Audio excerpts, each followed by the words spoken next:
Bienvenidos a Más Voces, Más Bienestar. En el episodio de hoy tenemos a una invitada de lujo.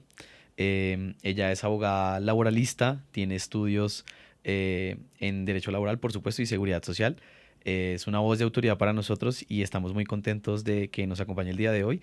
Bienvenida, Gabriela, a Más Voces, Más Bienestar. Muchísimas gracias por la invitación. Bueno, Gabriela, para comenzar, si quieres, cuéntanos un poco de tu experiencia laboral, qué haces, a qué te dedicas y bueno, pues contarle un poquito a las personas que nos escuchan y que nos ven, cuál es el tema central de pronto del día de hoy. Claro que sí.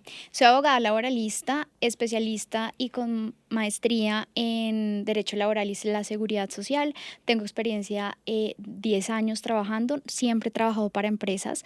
Actualmente trabajo en una firma de Derecho Laboral y es lo que realmente más me gusta, pero pues claro está, uno tiene la visión también de qué errores pueden llegar a cometer, ya sea los trabajadores o los contratistas, que hacen que se lleguen a perjudicar. Ok, buenísimo. Excelente. Ese es un tema que como te menciono y como ya hemos visto en algunos comentarios y en algunos casos que nos han enviado, es reiterativo en la conversación de los independientes. Como tú sabes, los independientes pues tienen diferentes circunstancias, a veces pues voluntarias, a veces involuntarias de su, digamos que condición laboral, por decirlo de alguna manera. Sabemos que hay un contexto general de flexibilización laboral que se intensificó con la pandemia, eso es una realidad. Y para nosotros es súper importante poder tocar estos temas. Uno, porque sabemos que son claves en la conversación del día a día de las personas, porque es, pues, por supuesto, su bienestar, el tema de su correcta afiliación a salud, pensión y más que esas cosas hablaremos. Pero al mismo tiempo también de dar ese paso en algunos casos a la formalización y poder de pronto acceder a otros beneficios que algunas veces no vemos tan a corto plazo, pero que son importantes en la vida general como de las personas. Para entrar entonces un poquito como en materia de la conversación alrededor de los freelancers y por supuesto la seguridad social, te quería hacer un par de preguntas. La primera de ellas en términos generales, un contexto, pues digamos como brochazo pues de mi parte, pero que por supuesto tú nos puedes detallar. ¿Cómo ves la evolución de lo que podría llegar a ser la situación de un freelancer, en este caso, cuando está contratado por una empresa local y cuando está contratado versus una empresa extranjera? Es decir, digamos, en términos generales de seguridad social, ¿eso qué implica? Ok, algo que tenemos que tener presente es que normalmente un freelancer es una persona que decidió irse de la estabilidad que podría llegarte a dar un trabajo, Claro. y los freelancers además normalmente lo que quieren es buscar un estilo de vida un poco mejor, un poco más tranquilo, con más independencia. Sin embargo, esto no significa que trabajen menos. Ok. Muchísimas veces uno escucha a los freelancers y trabajan muchísimo más que un mismo trabajador. ¿Y esto por qué es? Porque no tienen un horario, no tienen una subordinación y tienen que estar trabajando de manera constante y muy fuerte. Entonces no tienen vacaciones, no tienen primas, y por tanto trabajan de una manera mucho más fuerte que un trabajador. Uno lo podría llegar a decir así. Ahora, ¿qué pasa? Digamos, ¿qué retos tienen los freelancers en Colombia en este momento, ya sea contratados por una empresa colombiana o extranjera? Primero, y uno muy importante, es que efectivamente sea un freelancer. ¿Qué pasa muchas veces? Que hay una relación de subordinación que podría llegar a ser un contrato de trabajo y por tanto no es un freelancer como tal. Por lo que es muy importante que estén pactadas, ejemplo, las obligaciones, cuándo se entregan los servicios, en qué momento se deben entregar, y que no haya, por ejemplo, un horario, un puesto de trabajo, porque muchas veces uno ve que es un freelancer, pero, ejemplo, tiene que ir todos los días a una oficina. Ok. Uno ahí no entiende qué es lo que está sucediendo. Ahora, en temas de seguridad social, pues también es un reto muy importante, puesto que los freelancers son las personas que cotizan. Muchas veces o no cotizan o lo hacen por un valor muy inferior a lo que efectivamente estos ganan, por lo que sí podría haber problemas. Primero, digamos, no ven la importancia de cotizar, ya sea salud, pensión y riesgos laborales en caso de que les llegue a suceder algo, una incapacidad, lleguen a tener un accidente, y además lo hacen por los valores inferiores al IBC. Y esto lo que puede llegar a hacer es que más adelante la UGPP pues llegue a decirles: ustedes están cotizando por un valor inferior al que efectivamente ustedes reciben mensualmente. Ok, es decir, hay unas implicaciones en términos de riesgo de que esa relación, llamémoslo de alguna manera contractual, no esté bien definida. para los freelancers, es lo que nos estás tratando de saber. Claro, y vamos, algo muy importante es que no, normalmente puede que no haya contrato, pero es muy importante que haya un documento que defina cuáles son las obligaciones, cómo son la relación que van a tener, cuál va a ser el servicio, cómo se puede terminar esta relación. También algo muy importante es cuándo le van a pagar. Muchas veces el freelancer no sabe si es a 90 días, si es a 60, si es a 30, que es quede establecido. Y lo que te digo, no tiene que ser un contrato, ejemplo, como los que uno ve en relaciones laborales a término fijo, indefinido, que son contratos muy largos y muy extensos, sino que haya una prueba que acredite en caso que el freelancer no llegue a tener estas obligaciones, no se las lleguen a cumplir, pues que realmente tenga un documento o tenga algo que soporte y acredite, donde pueda acreditar pues efectivamente qué le deben y qué no le están haciendo por parte del contratante. Ok, entonces lo que tú mencionas es que independientemente de que no haya una solemnidad de un contrato, ¿sí? Porque es la realidad en la que la mayoría de los contratos de prestación de servicios se ejecutan o se materializan en Colombia, debe haber al menos para garantía o seguridad del independiente un documento que soporte yo que estoy entregando y que me están entregando a mí. Es decir, esa relación, cuál es el objeto o el propósito de que se dé. Es lo que entiendo, como para Sí, garantizar un poco la seguridad de las personas. en principio sí, en principio lo mejor sería escribir un contrato, pero si no lo hay, como en muchas Claro. ocasiones no las hay, pues que haya un documento, así sea un correo electrónico y que ambas partes lo tengan. Yo tengo una pregunta que ya me genera curiosidad y quiero pues aprovechar que estás acá y responderla. Em, He escuchado y he leído un par de cosas respecto a que las comunicaciones electrónicas, no solamente el correo, sino por ejemplo un WhatsApp, puede ser, pues ya me estoy yendo muy lejos, de pronto prueba o algo así, pero puede funcionar para soportar que, no sé, tú sí me dijiste o me contrataste para X o Y actividad. Claro, pueden tener validez y en caso que haya incumplimiento de la misma, pues efectivamente por lo menos habrá un documento o una imagen o un correo en el cual se pueda acreditar que realmente sí hubo un pacto entre ambas partes. Claro. Algo muy importante y es algo muy de los abogados es que nada quede solo hablado, Ok, porque pues las palabras se van, pero un documento, algo que acredite que efectivamente hay una relación, pues no hay cómo esconderlo. claro. O al menos pues una conversación, ¿sí? Como que se Exactamente, estableció, no, pues tú me pagas tanto, yo ejecuto X. Eso está muy exactamente. chévere. Eso lo entiendo perfectamente como para las empresas aquí en Colombia, pero digamos yo soy un freelancer y tengo un contrato con una empresa extranjera. Digamos que cómo funciona ese tema ahí, es decir, realmente yo estoy obligado o cómo funciona ese tema, pues. Claro, como tú estás teniendo un contrato, en ejemplo, en un país extranjero, esto no quiere decir que se te quite la obligación de hacer tus pagos y tu afiliación al sistema de seguridad social. Ok, Tú igual lo tienes que hacer por el dinero, porque si tú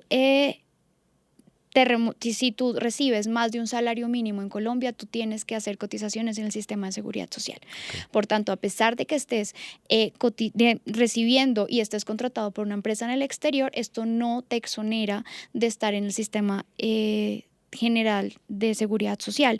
Y esto es algo muy importante porque muchas personas creen que por estar contratados, ejemplo, en Estados Unidos, no tienen que hacer las cotizaciones, pero efectivamente sí lo tienen que hacer, es una obligación nada más que te impone el sistema si recibes más de un salario mínimo. ok. Em, digamos, esa era una inquietud que también ha sido constante porque pues tú sabes que la evolución también del trabajo remoto, una vez más, yo insisto en que la pandemia afectó obviamente muchas cosas, pero también nos permitió entender algunas dinámicas o cambiarlas de manera casi que tácita e inmediata. Y una de ellas fue pues propiamente eso, como las formas en las que las personas se relacionan laboralmente. Y siento que, y obviamente no es una sensación solamente, por supuesto hay cifras que lo refuerzan, cada vez más hay una creciente fuerza laboral de trabajadores remotos, entonces entender un poco cómo las premisas y cómo puede llegar a funcionar, pues es clave para estas personas. Bien, un tema también que me genera también mucha curiosidad e inquietud y es el tema de cuáles son los errores comunes que entonces una persona llega a cometer cuando decide listo. Ya voy a dar el paso y voy a empezar a hacer pues mi proceso de afiliación a la seguridad social. ¿Cuáles son esos errores comunes que normalmente pues se cometen? Listo, algo que me parece que quiero decir que me parece muy importante teniendo en cuenta lo que estamos hablando antes es que a pesar de que estés contratado por una empresa, ya sea colombiana o extranjera, pues tú cotizas como independiente. Ok, Y un gran error, y es la gran diferencia de un trabajador, es que la empresa pues te cotiza sobre los porcentajes que lo debe realizar. Pero cuando tú cotizas de manera independiente, y es uno que ya les dije, es que lo que hacen es que cotizan por un valor inferior al que reciben. ¿Y esto porque lo hacen? Para que no sea tan costoso, porque realmente sí es una carga alta para el independiente, eso no lo podemos negar, pero no ven los costos y los beneficios que esto llega a traer en pensiones en un futuro, en salud, en caso de cualquier llegar, digamos, cualquier incapacidad que lleguen a tener y pues en riesgos laborales en caso de que llegue a suceder algo. Esto es algo muy importante y es un error que uno ve muchas veces y ejemplo, todos los contratantes para pagar una factura tienen que exigir el pago del sistema de seguridad social. Esto ok, también es muy importante, si no lo pagas, muy probablemente no habrá pago del servicio prestado. ok, ok, ok. Otro error, como les estaba diciendo, pues normalmente no hay contrato. Y si hay contrato es algo mínimo donde no se establecen bien cuáles son las obligaciones, qué pasaría si no se paga, si llega a haber una multa. Entonces, que todo esto esté bien definido. Algo que también es muy importante y que no hemos tocado, normalmente los freelancers, ejemplo, no tienen una cuenta o tienen una cuenta bancaria, pero, ejemplo, les gusta que les paguen por cuentas donde la DIAN o el servicio, digamos, ya tributario el sistema tributario no puede identificar estos pagos. ¿Para qué? Pues para que más adelante, cuando tengan que pagar ya la DIAN, pues no sea tan costoso. Pero después esto también se vuelve algo muy complicado cuando no tanto el sistema de seguridad o el sistema tributario, pues no tienen cómo identificarlos. Claro. Sí, pues o sea, es un arma de doble filo. Exacto. Es un arma de doble filo porque finalmente, claro, te sirve en la inmediatez porque no lo pueden identificar, pero después de pronto para cualquier tipo de reclamación o algún tipo de proceso, también pues puede ser muy complicado poder identificar que realmente te pagaron por el servicio que tú ejecutaste. Exactamente. Yo tengo también, digamos que varias preguntas, porque lo que te menciono es un tema que es muy del día a día, cuando uno está en la ejecución de algún tipo de contrato de prestación de servicios o incluso cuando decide pues lanzarse a ser independiente, y es el tema de que, como tú mencionabas, el aporte a seguridad social resulta ser costoso en el flujo de uno, pues Ujú. porque cualquier cosa que represente un alto porcentaje de tu ingreso, no sé si te ganas un salario mínimo o si de pronto tienes unos ingresos que no son regulares, que es el caso general de quienes trabajamos o hemos estado en la independencia, suele ser un porcentaje muy alto.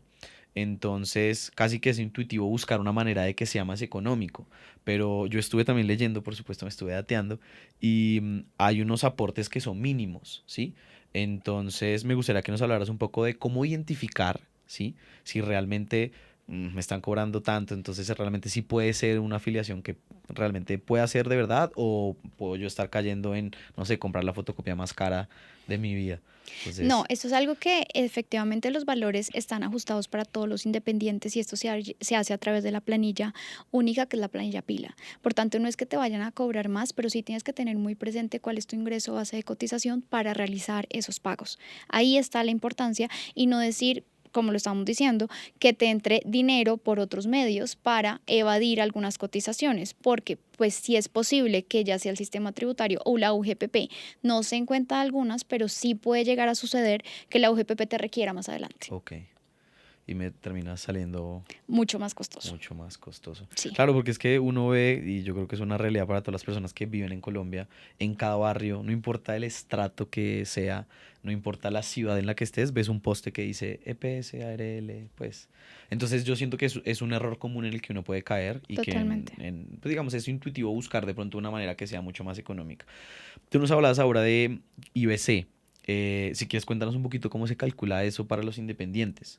No Ok, sé si tengas... sí, es el ingreso base de cotización, realmente es lo que tú recibes mensualmente Ok, y con eso ya después, digamos, de ver efectivamente cuánto recibes mensualmente, pues podrás hacer tu pago en la planilla pila. Algo que me parece importante hacer claro, claridad es que yo estaba hablando de la planilla pila, es donde tú haces el pago del ok, sistema de la seguridad social. ok. Ahora, cuando tú ves en los postes la EPS y cosas que hay veces que EPS que tú ni siquiera conoces, Sí, uno dice, es mejor hacerlo efectivamente con las grandes que te van a cobrar exactamente lo que es, ok, sobre lo que tú estás recibiendo mensualmente. ok, ok. Perfecto. Em, yo siento que como lo mencionamos ahorita, la flexibilización laboral pues es una realidad. Entonces de pronto entender hacia dónde van como este tipo de relaciones, cómo puede evolucionar, tanto como porque cada vez más hay pues trabajadores remotos, cada vez hay más formas que incluso casi que en este momento podríamos decir cuáles son, pueden ser muchísimas más, eso pues va evolucionando con el día a día, pero ¿cómo ves tú, digamos que esta línea de tiempo, hacia dónde puede llevar la relación o la condición del freelancer o el independiente en Colombia? Hablando ya específicamente en términos de legislación, que es tu área de expertise. Perfecto. Hay un tema que es importante, sí, voy a hablar de los trabajadores y es la reforma laboral, la 2466 trajo un tema muy importante y es el teletrabajo transnacional. ¿Y Ok, esto qué quiere decir? Es que los trabajadores que suscriban contrato en Colombia más laboren en otro país y esto es algo muy bueno que nos incluyó la reforma laboral y es la posibilidad de que ya exista este teletrabajo transnacional y obviamente hay unas obligaciones. Primero, que el trabajador tenga su situación migratoria estable en el país que esté y por el contrario para el empleador que haga el pago de la seguridad social y que además le tenga un seguro que le cubra todas las prestaciones y pues posibles accidentes que se llegan a presentar. Ahora, para los freelancers, realmente Colombia actualmente no tiene una norma, pero pues algo muy positivo es que uno sí ve que Colombia se está acogiendo por lo menos a las lineamientos o normativas que hay en otros países. Que ahorita no lo tengamos no supone que más adelante lo llegáramos a tener, por lo que sería muy positivo que empiecen a regular los freelancers y que den más dinamismo al mismo para que sí pueda haber una regulación para ellos. Actualmente efectivamente no la hay. ok. Y cuando hablamos ya trabajo remoto, teletrabajo, pues normalmente estamos hablando es de trabajadores, no freelancers. Y pues los trabajadores, como bien lo decimos, no tienen subordinación, puede trabajar donde quieran, siempre tienen es que cumplir el servicio para el cual fueron contratados. Ok, buenísimo. Eso es clave, perdón, lo que tú mencionas porque nos permite entender cómo el marco normativo de, digamos, toda la situación en la que nos estamos moviendo. Me gustaría ya diciendo, digamos, o habiendo abordado de pronto estos temas, que me dijeras un poco cuál es una recomendación general que le podrías dar a, por supuesto, la comunidad de freelancers que nos escuchen y que están súper pendientes de este tema, como lo mencionaba, respecto a cómo normalizar su situación, ¿no? Porque muchas veces es como, bueno, listo, ya identifiqué que lo estoy haciendo mal, o que lo pude haber hecho mal, o que conozco a alguien, uno siempre conoce a alguien, ¿no? O uno es esa persona si no conoce a nadie. ¿Cómo uno puede ya materializar y normalizar esa situación, digamos, de manera práctica? ¿Tú qué le podrías recomendar? Realmente es como un resumen de nuestra conversación. Es primero, hagan las cosas que siempre las puedan acreditar, que haya un contrato, que haya un documento, que realmente puedan probar que hay una relación, que las obligaciones estén claras de cuánto le van a pagar, en cuándo le van a pagar, cómo se puede también finalizar ese contrato en caso de incumplimiento. Si hay incumplimiento por parte del contratante, ¿qué podría hacer el contratista? Porque muchas veces las obligaciones son, los deberes son para el contratista y no para el contratante. Ok, Por lo que uno tiene que establecer también cuáles son las obligaciones del contratante eso es en esa importante. relación. Y muchas veces no las hay porque el contratista podría estar inferior. Otra cosa también muy importante, como les estaba diciendo, es que no haya ningún tipo de subordinación, que sea clara la relación y que no haya encubrimiento de una relación laboral. Ok, Y pues por último, que efectivamente cuando reciban su dinero, hagan las cotizaciones al sistema de seguridad social, que a pesar de que es un gasto alto, pues también es un beneficio para más adelante, ya sea en pensiones, en salud y en riesgos laborales. ok, perfecto. Eso, digamos que yo, como tú mencionas, siento que resume mucho nuestra conversación.